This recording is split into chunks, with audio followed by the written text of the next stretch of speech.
Question. I start every session out with a question. Kind of inspires me to think, and sometimes I need inspiration to think. For today's question, excuses versus reasons, and what the hell's that got to do with you being a writer? I'm Mad Jack, and this is our program here about creativity in the second half of life. Your second half could be, well, it could be any time. We don't really know for sure. It could be after you're 30, after you're 40.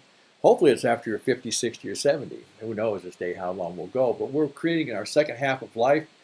And today we're talking about a number of things. We're going to put the pen to the paper in a little bit here, kind of get ourselves going. But first, I want to talk about these two topics because excuses and reasons are two different things.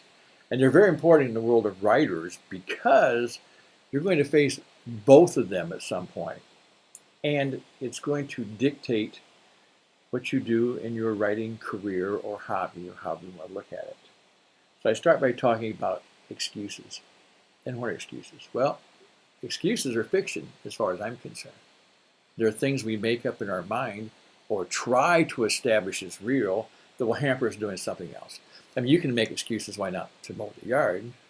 Or you can make excuses why not to do the laundry. You make excuses why not to wash the car. All basic things, that kind of stuff. So it's really simple to make up excuses on why not to write when we're not sure if we want to put the time and labor in, because it can be very labor intensive. But despite the fact it's labor intensive, I think you're going to find it enjoyable when you get past the excuses.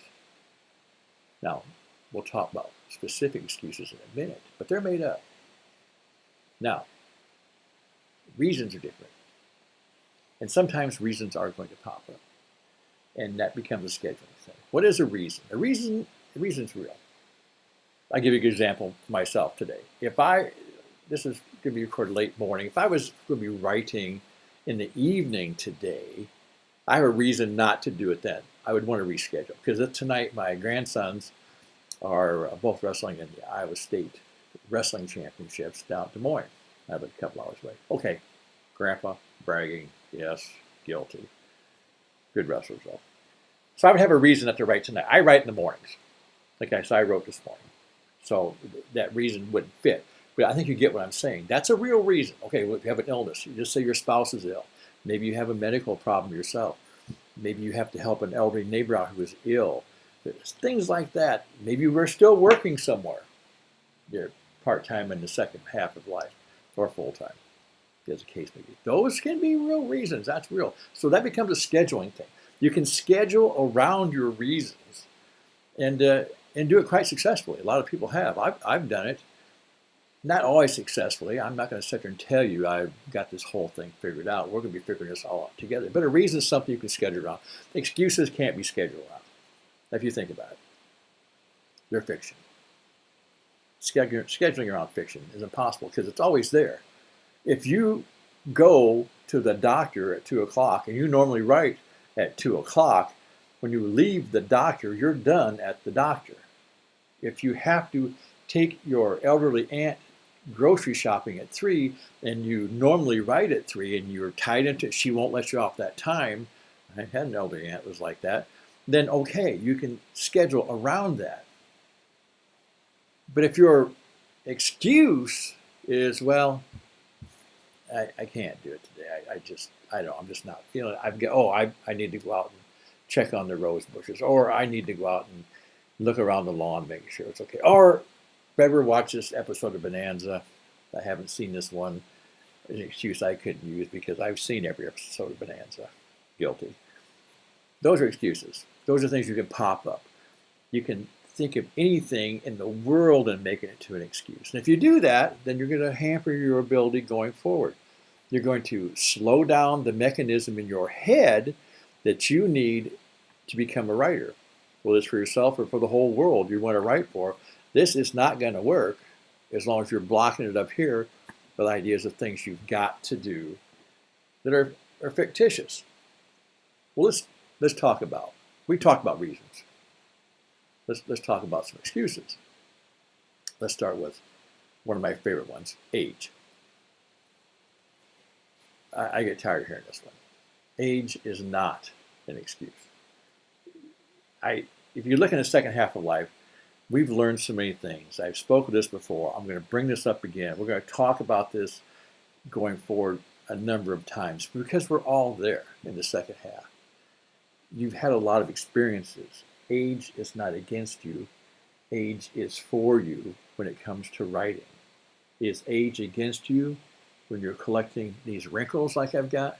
Yep, age is winning. Is age against you because of your hair color? Not me. My hair never went great. It went straight from blonde to white. I skipped the gray part, went all the way over. Yeah, age was against me. The fact that I have a little bald spot in the back of my head. Yeah, aches and pains. Got them. Age is against me in each one of those categories. I have to go work out. Can't do it like I used to. Why? Age is against me. But I still go. I still do all those things. I still accept who I am. But age is not against me in writing. I can still pick up a pen and still put it to paper. I have a lot of memories. I have a lot of things in my mind, a lot of things I've seen, a lot of things I'd like to say, and they build every day. We've had a long time. Like I said before, I will be 66 this coming April, not very far away. At 67, I've got a lot of things I have the previous years I can remember, which probably is 60 years for sure. I think you probably remember before that. A lot of things you can put on paper, a lot more than you could at 27, and you probably make more sense than you did at 27. So the point is, age is not against you. Second excuse, time. This is different. This is not the age question. This is, I don't have time. I don't have time because I need to walk the dog. Set a different time for walking the dog. Make it a reason instead of an excuse. Walk the dog at 1, write at 2. The dog will be okay as long as the dog gets out. I don't have time.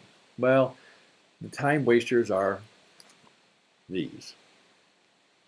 They all done it. I've done it. If you've got a phone, you've done it. They can be real time wasters. Now, they can be used, to do research for what you're writing. If you want to do that, don't get carried away and just pretend you're researching all the time. Set your time to write and get in there and do it. Don't use all those excuses like that. You remember the good old days, but can you imagine back when we were kids? And like now, my wife the other day said, hey, well, look at the radar. Pick up your phone, look at the radar, and see what it looks like the weather. Can you imagine the old days when the phone hung on the wall or on the desktop?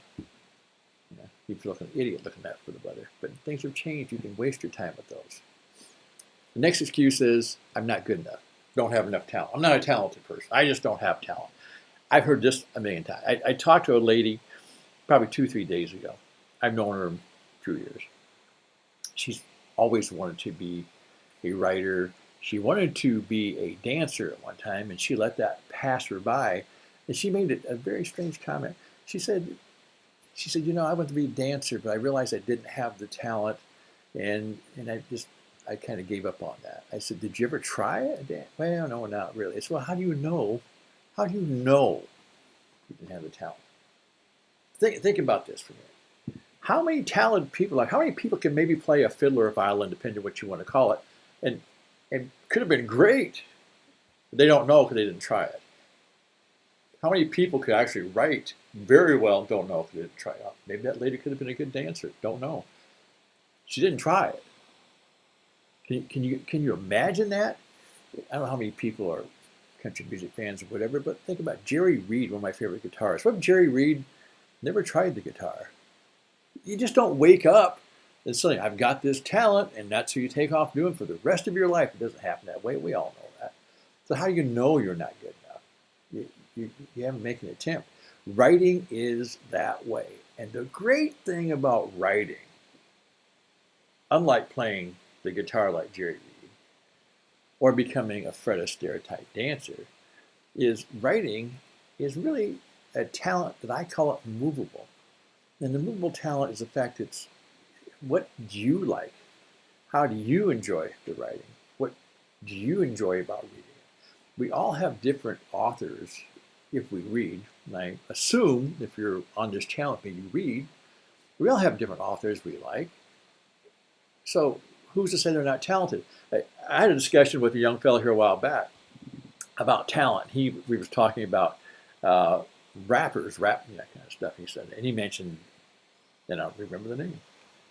No, I don't. I've heard my grandson plays. I don't really care for them. Oh, you don't think they're any good? They're not any good. I never said that. No, I just said it's not for me. But apparently millions of people disagree with me. Stephen King. I, I'm not a big Stephen King fan. The only book Stephen King ever wrote was Stephen King on writing. I enjoyed that. As far as the other books, well, I'm not just not, but no. Everybody in the world would probably disagree with me on that. They all like Stephen King. I might be the only person that doesn't the way it looks. But it doesn't mean he's not great and talented. It's just not for me. On the other hand, I like Cormac McCarthy. A lot of people go, who the hell is Cormac McCarthy? Exactly. I think he's very talented. He just passed away recently. But that's talent. How do you know you're not that good if you haven't done it? And if you have done it, don't be too critical of yourself when you're first starting out. Get the pen to the paper, move ahead. Or the keyboard, if you're good enough. If you're talented enough to do the keyboard. I am not. Don't wish to be. I prefer writing by hand. We'll talk about that someday. Why I believe that's a better process. But that's an opinion. So, we've talked about excuses, we've talked about reasons, and we've talked about we're not good enough, or we are good enough. Let's talk for a minute about how you start. And we're not going to get in great detail just today how to start, but if you have an idea for a story and you've already started writing it, okay, that's great. I applaud you, because I'll give you a good example that I know very well, me. When I wrote my first book, the one I had published when I was 62 years old, I sat down 5 or 6 times, 5 for sure, maybe 6 times, pen, notebook, sat down, nothing. Not a damn thing happened. The reason? I have no idea.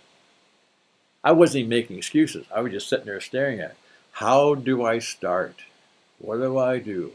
I had a reason that I was going to write it. I had a topic in my mind. I had a pen in my hand. I had paper there. I had a cup of coffee sitting here, and nothing. Because this wasn't going anywhere. So, a lot of times they talk about writer's prompts. And I guess if that's what you need, everyone needs something different. Mine was I just need to kick myself in the butt and start putting the pen down. But talk about writer's prompts, and maybe you don't know what they are. It's something that prompts you to write, to get you going. So it's something I want you to try and do. If you don't have any story in mind at all, great, this is perfect for you. If you have a story in mind, maybe it's your memoir. Maybe it's a story about fishing. Maybe it's a nonfiction book you want to write about Alexander Haig. It doesn't make any difference. Set it aside for a minute and just do this. Start out with something very simple. I'm going to give you 3 lines to start out. And you can finish them. Number 1, I remember. Now think about that. How many times have you had a conversation? And that's what writing is. It's taking this thing here and putting on this thing here, a conversation. Quite often that's a conversation maybe you're having with yourself. I remember.